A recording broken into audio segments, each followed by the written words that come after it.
2020년 전 세계가 사실상 멈췄을 때 대한민국에서는 정말 흥미로운 일이 벌어졌습니다.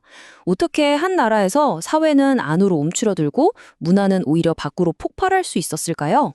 오늘 이 놀라운 역설에 대해 한번 같이 파헤쳐 볼까요? 자, 우리가 보통 한 해를 돌아볼 때 뭘 보죠? 맞아요. 바로 헤드라인이죠.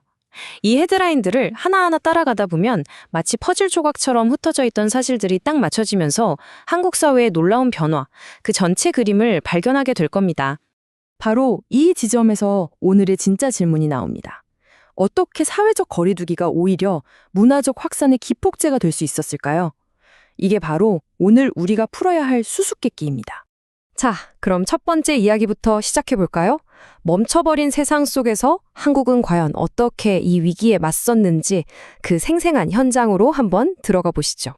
이 모든 변화의 한가운데 있는 바로 이 단어, 비대면, 영어로는 언택트라고 하는 새로운 사회적 약속이 있었어요. 사람과의 접촉을 최소화하는 게 미덕이 된 시대, 우리의 일상은 대체 어떻게 재편되었을까요? 와, 근데 그 변화의 속도가 정말 상상을 초월했어요. 무려 500만 명의 학생들 교실이 순식간에 온라인으로 옮겨졌고 채용 박람회는 가상 공간에서 열렸죠. 교육부터 경제활동까지 사회 시스템 전체가 정말 전례 없는 속도로 디지털 전환을 맞이해야만 했습니다. 정말 모든 게 멈춘 것 같았어요. 거리는 한산해졌고 우리 모두가 공동체의 안전을 위해서 기꺼이 약간의 불편함, 이 고립을 선택했던 거죠. 사회 전체가 바깥이 아니라 안으로, 더 안으로 시선을 돌리던 그런 시간이었습니다. 그런데 정말 신기한 건 말이죠. 이렇게 모두가 안으로 움츠러들던 바로 그 순간 정반대의 일이 벌어지고 있었다는 겁니다. 놀랍게도 한국의 문화는 국경을 넘어 그 어느 때보다 폭발적으로 뻗어나가기 시작해요. 자, 이제부터 완전히 다른 두 번째 이야기를 시작해 보겠습니다. 보세요, 이 숫자 70억. 이게 바로 그 거대한 역설을 가장 극적으로 보여주는 증거입니다. 세상에 멈춘 동안 한국의 동요 아기상어가 유튜브에서 70억 뷰를 넘었어요. 이건 뭐 전 세계 인구가 한 번씩은 다 봤다는 얘기잖아요. 물리적인 교류는 뚝 끊겼지만 디지털 세상에서는 오히려 전례 없는 연결이 폭발하고 있었던 거죠. 그리고 이 흐름의 한가운데 바로 K-팝이 있었습니다. 나라는 거의 봉쇄 상태였지만 방탄소년단과 블랙핑크의 음악은 국경도 팬데믹도 가뿐히 넘어서 세계 기록을 막 갈아치웠어요.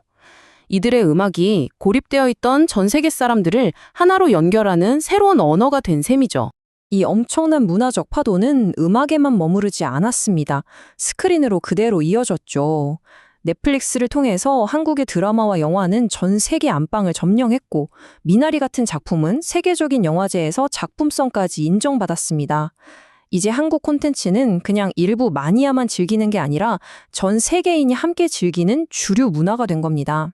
어쩌면 지금 듣고 계신 여러분도 이 이야기의 한 부분일지 몰라요. 혹시 팬데믹 기간에 집 소파에 앉아서 넷플릭스 켜보신 적 있으세요? 그렇다면 여러분도 모르는 사이에 이 거대한 한류의 파도에 함께하고 계셨던 겁니다.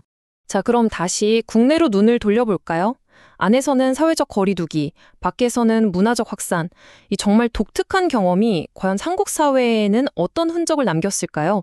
우리 일상이 어떻게 달라졌는지 한번 살펴보겠습니다. 사람들 발이 묶이니까 당연히 돈 쓰는 방식도 확 바뀌었습니다.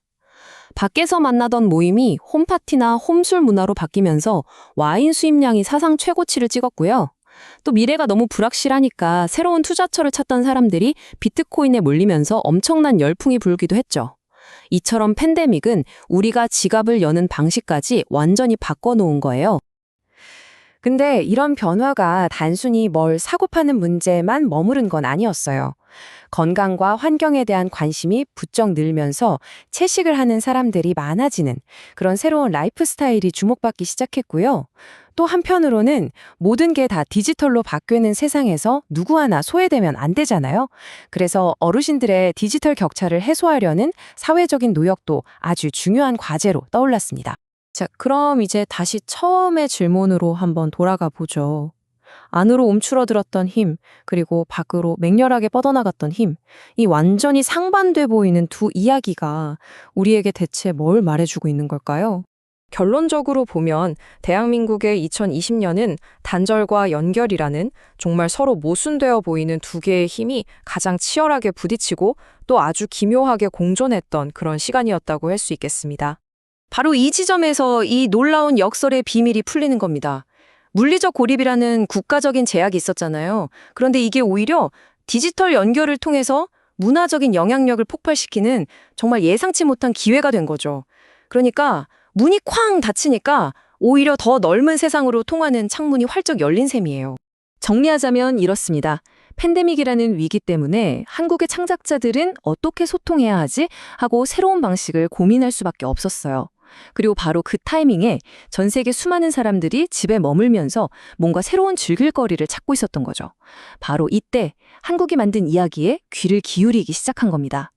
위기가 만들어낸 절박한 컨텐츠와 그 컨텐츠가 절실히 필요했던 세상이 정말 절묘하게 딱 만난 순간이었던 거죠. 한국의 이 사례는 우리 모두에게 아주 중요한 질문을 던집니다. 위기가 이토록 놀라운 창의성을 터뜨릴 수 있다면 앞으로 우리 앞에 놓일 또 다른 도전들은 과연 어떤 새로운 미래를 만들어낼까요? 어쩌면 가장 큰 위기 속에 가장 위대한 기회가 숨어 있는 건지도 모르겠습니다.